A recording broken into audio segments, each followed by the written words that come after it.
L'invité de ce Smart Impact, c'est Michel Papalardo. Bonjour. Bonjour. Heureux de vous retrouver sur ce plateau dans cette émission. Vous êtes la présidente du comité du label ISR. Vous avez été présidente de l'ADEME, directrice de cabinet de deux ministres de l'Environnement. Et puis alors, vous étiez aussi, vous suiviez de près les discussions quand abouti aux accords de Paris il y a 10 ans. Vous étiez notamment dans toutes les consultations citoyennes. On les fait là, on fait la signature le 12 décembre. Quel bilan vous en faites? Est-ce que vous voyez le verre à moitié vide ou à moitié plein aujourd'hui? Comme tous les verres, ou alors c'est que ça déborde, c'est pas bon non plus. Non, les 10 ans plus tard, il y a eu une dynamique, il s'est passé plein de choses depuis.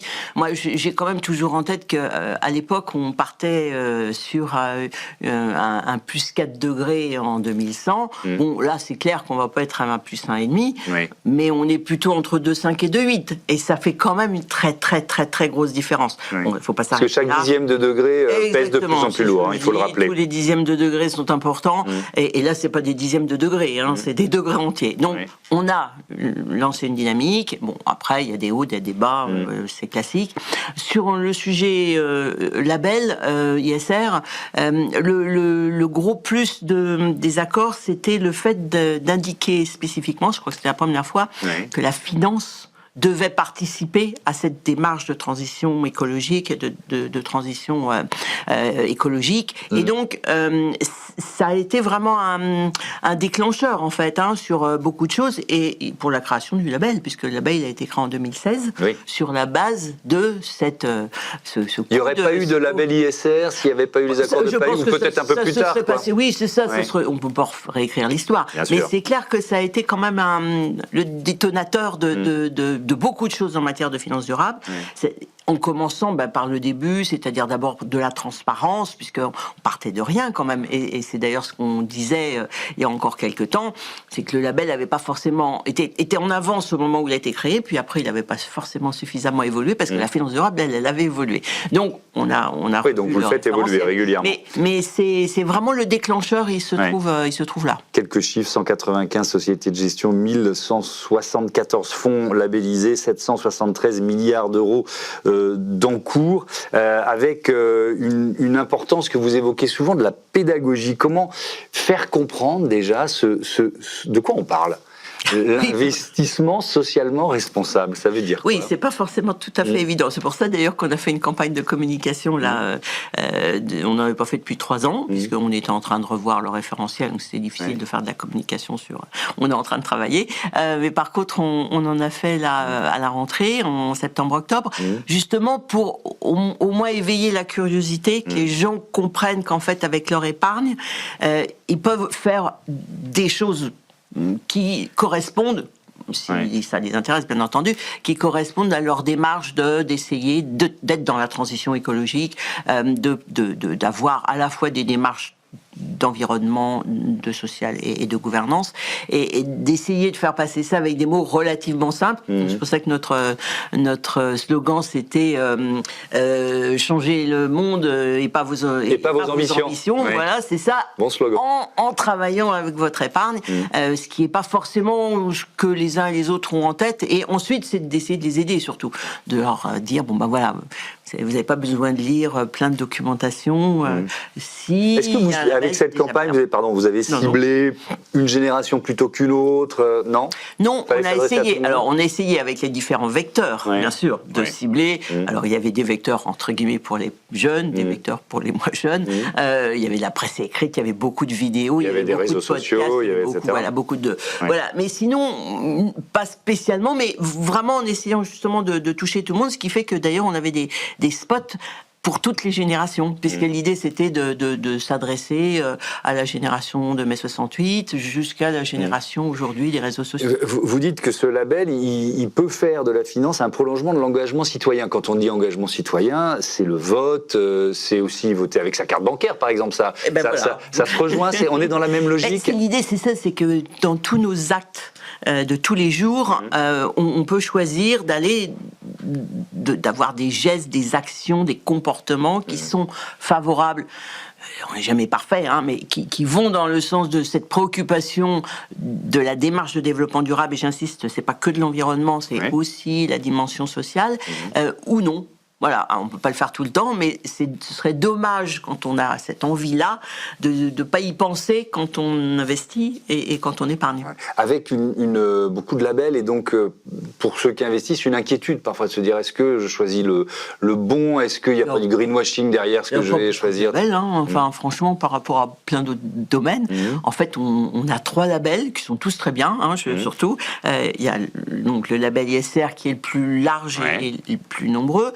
Il y a Greenfin, lui, c'est vraiment, et c'est assez simple, c'est vraiment quand on se préoccupe d'agir et de financer des actions favorables à la partie environnementale. Purement environnement. C'est vraiment des investissements dans un domaine bien précis. Et puis il y a FAIR, en fait, Finansol, qui lui intègre dans les fonds une partie d'économie sociale et solidaire. Donc c'est plus, quand on est peut-être encore un peu plus social et avec cette volonté d'aider l'économie sociale et solidaire. Mais oui, par rapport à d'autres secteurs. Oui, c'est quand même pas beaucoup. C'est pas si mal, c'est vrai. Vous avez ressenti la nécessité de retravailler le label, le référentiel du label, pourquoi ? Justement, comme je vous le disais, le label daté de 2016, donc à l'origine, on avait beaucoup à faire à la base, c'est-à-dire déjà sur la transparence. Mais il fallait pas rester sur la transparence, c'est-à-dire qu'une fois qu'on avait pris les bonnes habitudes en matière de process, etc., il fallait aller faire plus de résultats, pas uniquement sur la méthode. Et donc c'est ce qu'on a essayé de faire avec le nouveau référentiel.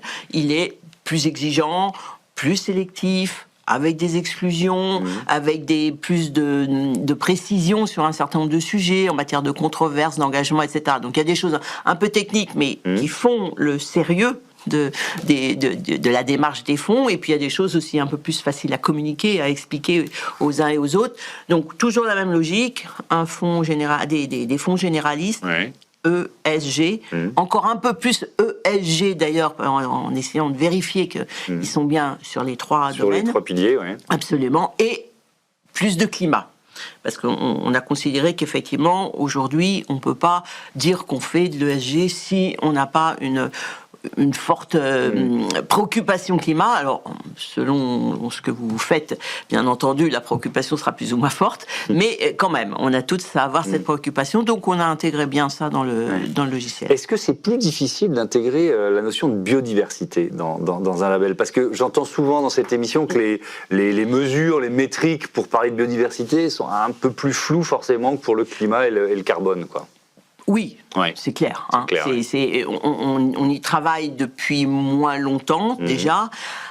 Et je ne sais même pas si on n'arrivera vraiment jamais à avoir quelque chose qui, dans l'esprit peut-être très rationnel des Français, qu'on pense, et on est content de pouvoir compter des tonnes, pouvoir compter de la biodiversité. On y arrive, mais est-ce que c'est forcément ça ? Donc on peut faire d'autres types d'actions, peut-être un peu plus qualitatives, mais qui se mesurent, qui se vérifient, qui se contrôlent. Enfin voilà, on peut tout à fait faire des choses. Oui, ça ne nous interdit pas d'investir dans des entreprises qui offrent la biodiversité. Sur le sujet de l'eau, par exemple, vous pouvez faire beaucoup de choses. Ça a forcément des conséquences sur la biodiversité. Donc il y a vraiment beaucoup de manières de travailler sur la biodive, mais il ne faut pas essayer, me semble-t-il, d'essayer de calquer ça sur ce qu'on fait avec le climat. Voilà. Et c'est parce qu'on calque qu'on se dit oh, c'est pas pareil.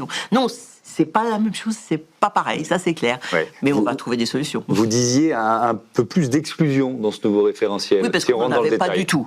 Donc comme ça, c'était simple. On n'avait pas d'exclusion, et là, on a des exclusions dans tous les domaines, le S et le G.